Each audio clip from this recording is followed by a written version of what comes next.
Muy buen día, licenciada y público en general. Mi nombre es Fátima García Cruz. Soy estudiante de la licenciatura en Comunicaciones, modalidad no presencial, y esta es mi actividad para el parcial número 1 de la asignatura Realidad Nacional. En esta ocasión quiero contarles que me acompaña un personaje muy querido y muy conocido. Su nombre es Héctor Ayala. Él es locutor de Radio Cadena Cuscatlán 98.5 y también es un amigo muy especial para mí. Gracias, Y en esta ocasión estará compartiendo conmigo un poco sobre su experiencia de vida en los medios de comunicación, así como su vida en la infancia y cómo es que para él El Salvador ha ido cambiando en estos últimos años.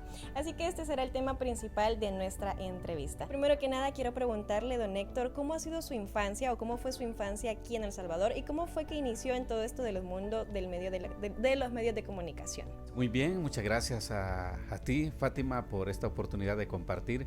Creo que es bien escaso esas oportunidades, ¿verdad?, para compartir esta vivencia, esta experiencia personal, pues, y sobre todo, pues, la llegada, la participación, el rol en los medios de comunicación. Bueno, déjame contarte que nací en 1964, familia de San Salvador. Sin embargo, mi lugar de nacimiento fue en las afueras de la capital, Santiago Texacuangos, donde pude tener una corta etapa. Nací, luego creo que a lo mucho que estudié fue primer grado, luego la familia se trasladó hacia Cuscatancingo y tuve que conocer lo que es la capital, su entorno y la afluencia, ¿verdad?, muy diferente, pues, a las partes afuera de una ciudad, de tal manera que pude estudiar en el centro de la capital, en el mero San Salvador, como dicen, ¿verdad? Entonces realmente tuve una infancia quizás no como de un niño normal, que jugar, que cuidarlo, que consentirlo, sino que tuve una infancia con pocas probabilidades para eso, ¿verdad?, la diversión, sino que a corta edad tuve que aprender a apoyar a mi familia en la actividad por medio de la cual se ganaban la vida, ¿verdad? Humildemente, pero tuve que entrar en esa etapa. Por lo tanto, quizás me forjé con una mentalidad primero de superación, porque era la intención suplir las necesidades básicas, como también la principal, que era la educación, ¿verdad? Entonces tenía que aprender a ayudar a mi madre soltera, por cierto, y teníamos que trabajar para poder mantenernos en esa constante, ¿verdad?, superación. El gran ideal de mi madre era que estudie, hijo, estudie, a como pueda, pero usted va a estudiar, ¿verdad? Entonces, de esa manera, gracias a Dios, logramos el objetivo, ¿verdad?, imparable. Recuerdo muy bien en la época 70, la década esa de los 70, era una época en El Salvador un poquito convulsionada, ¿verdad?, porque recuerdo que el único grado que perdí fue segundo grado, y no porque lo aplacé. No, nada de eso, nada. Me gustaba mucho estudiar y entre mis mejores materias era la matemática y también en aquel tiempo idioma nacional. Hoy creo que es gramática, ¿verdad? No sé cómo le... Sí, creo que ya, sí. ¿verdad? Entonces, me resultaba muy bien y fácil, ¿verdad? Entonces, ¿por qué hago referencia del único grado que aplacé? Porque ya existían los movimientos de convulsiones sociales, ¿verdad?, las famosas huelgas.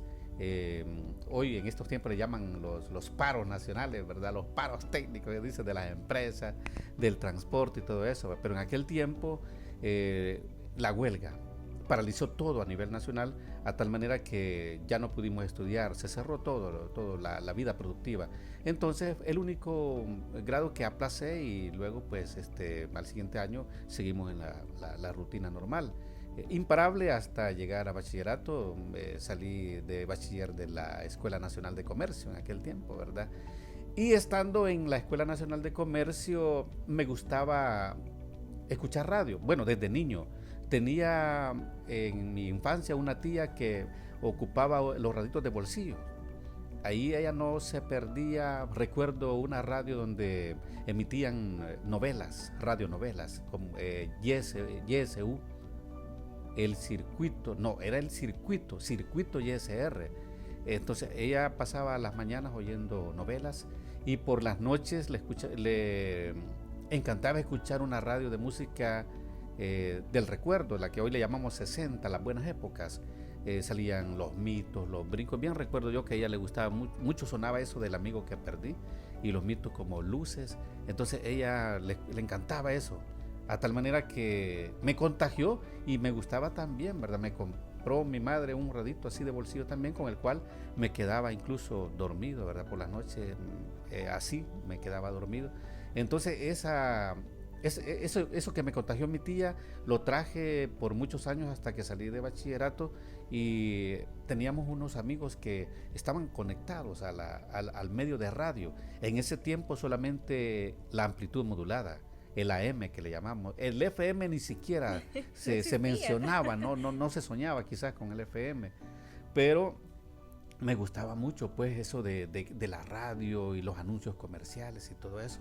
Entonces un amigo me compartió que él estaba ya trabajando en una de esas famosas radios de ese tiempo, pues eran las radios de pegue, era Radio Teatro, que la empresa misma tenía también una que se llamaba Radio 10, el punto alegre del cuadrante. Él estaba en Radio 10 y era la misma empresa. Entonces yo le pedí que me diera esa oportunidad, pues, porque quería conocer lo que era una cabina de radio, y me dijo, con todo gusto yo te voy a llevar, pero en horario de fin de semana, porque no es permitido, ¿verdad?, por la gerencia, pero yo como amigo te voy a meter el fin de semana.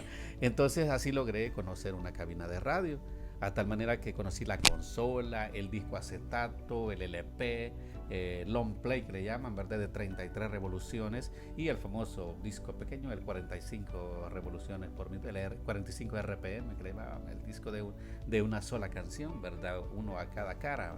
Bueno, don Héctor, realmente los medios de comunicación han ido cambiando, han ido evolucionando desde que usted inició hasta la actualidad. ¿Cuál cree que ha sido quizás el cambio más importante o más relevante que ha habido en los medios de comunicación?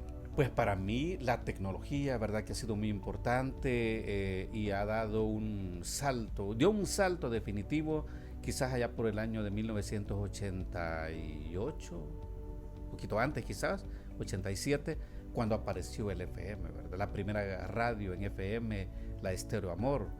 Aparte de la cadena central y KL, que creo que ya tenían algunas incidencias, ¿verdad?, pero no era tan reconocido el FM, pero la radio Estéreo Amor sí vino a dar el salto definitivo y a poner de moda, ¿verdad? Y luego aparecieron radios como el Estéreo Sagitario, otras como la Cadena de Oro, que también fue una radio muy famosa, muy reconocida, Radio Cadena, ¿verdad?, por su contenido. Entonces ese cambio a la tecnología del FM y ya el concepto también de el equipo de radio, que pasó de ser el disco acetato al disco CD, ¿verdad?, creo que ha sido muy trascendental. Y luego en la vida personal como locutor también fue muy relevante dar ese salto, ese cambio definitivo, porque teníamos que adaptarnos a la computadora, al sistema DAT. Ese DAT fue muy poco conocido, era un cassette digital ya, ¿verdad?, el DAT, y luego el disco, el mini disc también, ¿verdad?, que creo que algunos ya no lo recuerdan, ¿verdad? Se manejaban los comerciales en el minidisc, abandonamos el cartucho, se fueron también a la bodega de las cartucheras y se implementaron, ¿verdad?, ya el equipo minidisc. Excelente, así que la verdad es que ha sido una entrevista muy interesante. Yo he aprendido muchísimo con usted. Gracias. Y muchísimas gracias por haber compartido conmigo, gracias por haber compartido también su experiencia de vida sobre cómo es que los medios de comunicación han ido evolucionando aquí en El Salvador, y pues espero tenerlo próximamente para una nueva tarea. Como no, pues sí, la invitación para cualquier joven o verdad que quiera incursionar en el mundo de la comunicación, únicamente tiene que proponérselo. Únicamente tiene que forjarse una perspectiva de superación, una meta positiva. Nunca decir no puedo, nunca decir no sirvo para esto, sino que tener esa dedicación, ese empeño y esa constante perseverancia y aprendizaje. Y no olvidar, ¿verdad?, los 3 objetivos. Porque cualquiera puede decir, yo quiero estar en un medio, pero ¿para qué? para que me oigan, para que mi familia me oiga, que me escuche, que mi novia, que no es que...